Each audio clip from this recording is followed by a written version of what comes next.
Un protestant prétextant que le testament est tentant et teinté de testostérone, c'est impactant, ma tante. Maintenant, il faut le répéter ça 10 fois d'affilée. Bonjour les amis, c'est Cyril de Lille. Et aujourd'hui, parlons du protestantisme. Qu'est-ce que le protestantisme et quelles sont ses différences avec le catholicisme?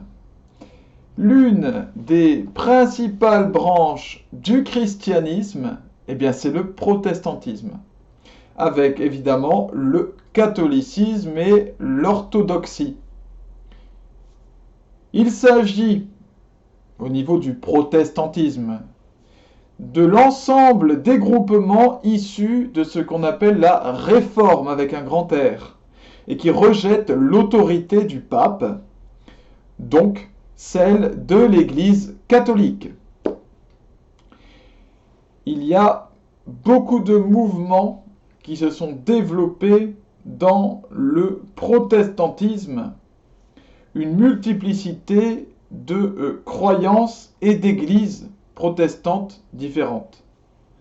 Certaines sont luthériennes, de Luther, dont je vais vous parler juste après. Certaines sont réformées, certaines sont des évangéliques, celles qui se développent beaucoup en ce moment d'ailleurs.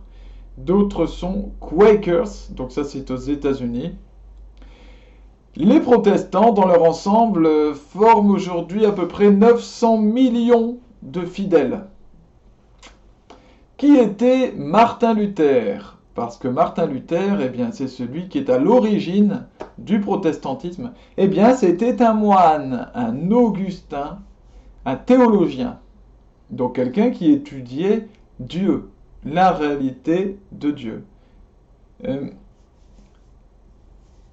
La réforme qui a eu lieu, c'est un rejet par d'abord Martin Luther et tous ceux qui ont choisi de le suivre, un rejet des orientations prises par le catholicisme au Moyen Âge. Alors effectivement, à cette époque, comme à chaque époque, l'Église catholique était critiquable sur bien des points. Elle s'enrichissait un petit peu trop. Voilà, les prêtres étaient peu fidèles à leur engagement. En cette époque-là, il y avait des prêtres qui vivaient avec des femmes, par exemple. Ça se voyait souvent. Les fidèles allaient de moins en moins à la messe. Il y avait une distance de plus en plus grande, du coup, entre l'Église institution et les fidèles. Et puis, il y avait une espèce de coulée de l'Église dans ce qu'on appelle le monde, c'est-à-dire dans ce monde qui ne croit pas. Et donc c'est dans ce contexte-là que Martin Luther s'est opposé à l'Église catholique. L'Église a d'abord cherché à faire reconnaître à Luther ses erreurs, plusieurs fois, vraiment l'invitant à faire amende honorable. Mais Luther est resté ancré dans ses positions et l'Église a dû l'excommunier avec ses partisans. Martin Luther a estimé qu'il n'était soumis qu'à l'autorité de la Bible et pas à celle de la hiérarchie. En tout cas, que l'autorité de la Bible passait avant. Mais que dit la Bible après? Eh bien, c'est son interprétation qui prime dans ce cas. L'appel direct d'ailleurs à Dieu, au moyen de la Bible et au moyen de notre cœur, et à la conscience individuelle est un marqueur du protestantisme. La ville de Genève devient protestante en 1536 et Jean Calvin, un Français, va y exercer son ministère de pasteur, l'un des premiers pasteurs protestants. Jean Calvin est un théologien, lui aussi, passionné par les controverses théologiques, donc les disputes, les désaccords. Il contribuera grandement donc à développer le protestantisme. Il sera mis dehors de France pour cela, parce qu'ils s'opposent justement à l'Église.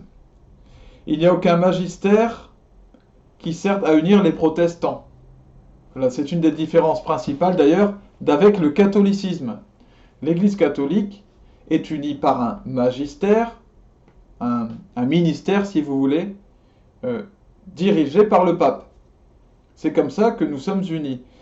Dans l'Église protestante, il n'y a pas cela. Le résultat est simple, il y a autant d'églises protestantes que de pensées, je crois, humaines. Il y a énormément d'églises protestantes et chaque église est indépendante, l'une par rapport à l'autre.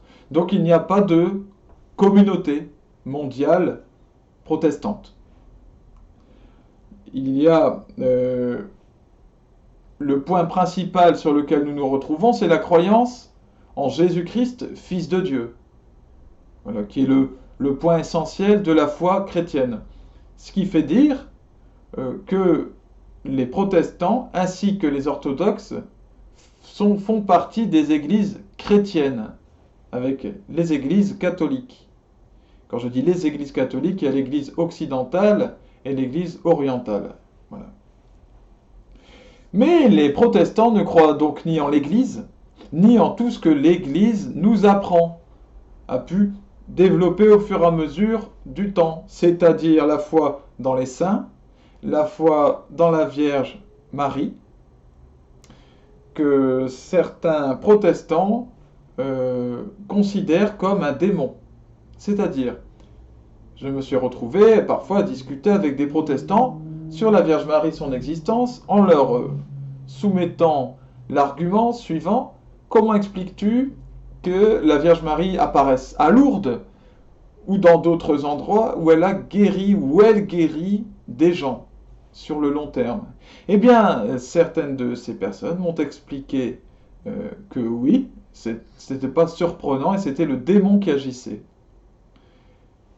Lorsqu'on en est à dire de telles choses, évidemment, on ne peut pas parler d'union, on ne peut pas rêver à une quelconque union avec les catholiques, et vous comprenez bien, vous qui n'y connaissez peut-être pas grand-chose dans le monde des chrétiens, pourquoi il y a une ferme opposition.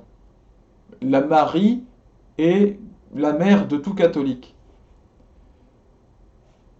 Dire de notre mère qu'elle est un démon, ça pose un petit souci quand même, un petit problème.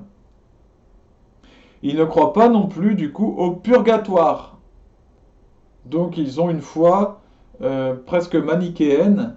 C'est soit on croit en Jésus-Christ, Fils de Dieu, et on l'annonce, on le dit, et on est sauvé. Soit on ne l'annonce pas, et on est perdu. Après, c'est selon l'Église, selon la sensibilité, on est plus ou moins dur avec cette question-là. Les plus durs étant réputés étant les évangéliques. Voilà. D'ailleurs, non, d'abord, qu'est-ce que l'anglicanisme? L'anglicanisme, eh bien, c'est une forme du protestantisme plus modéré. Voilà, qui ne se coupe pas totalement du cadre de l'Église, et qui n'est pas aussi critique vis-à-vis du cadre de l'Église. C'est un petit peu entre le catholicisme et le protestantisme. Alors, quel est le péché qu'il y a là derrière? Évidemment, c'est celui de désobéissance. L'orgueil crée la désobéissance. Martin Luther, il voit qu'il y a des problèmes dans l'Église. Comme aujourd'hui, il y a des problèmes en lien avec la pédophilie essentiellement. Très bien, il y a des problèmes. C'est bien de le dire. Mais il faut régler le problème dans l'Église. Car, comme je le disais dans ma vidéo sur l'obéissance, aucun saint n'a été désobéissant. Il fallait donc à Martin Luther rester obéissant. Il ne l'est pas resté. Donc c'est un péché de dire je vais créer ma propre église, je vais développer mon propre courant, au lieu de dire non, je reste là-dedans, mais j'essaie de corriger ce problème. Évidemment, cela sert Satan puisque cela mène à la division. Voilà, tout simplement. Et il faut diviser pour mieux régner, il faut diviser pour pouvoir isoler, affaiblir et un petit peu mieux faire son chemin dans le monde. Malheureusement, il y a un plaisir du coup d'une liberté, mais d'une liberté malsaine. Vous voyez, la rébellion pour être rebelle, qui peut se développer là derrière. Toujours est-il qu'aujourd'hui, nous avons nombre de frères protestants qui font beaucoup de bonnes œuvres pour leurs frères, pour le monde, et ça, il faut le reconnaître. Et puis, il y a chez eux une grâce en particulier liée au Saint-Esprit qui fait qu'ils osent euh, guérir quelqu'un, par exemple, dehors, dans la rue, par l'autorité de Jésus-Christ, sans attendre de devoir passer par le prêtre ou je ne sais qui. Il n'y a pas chez eux le défaut de cléricalisme.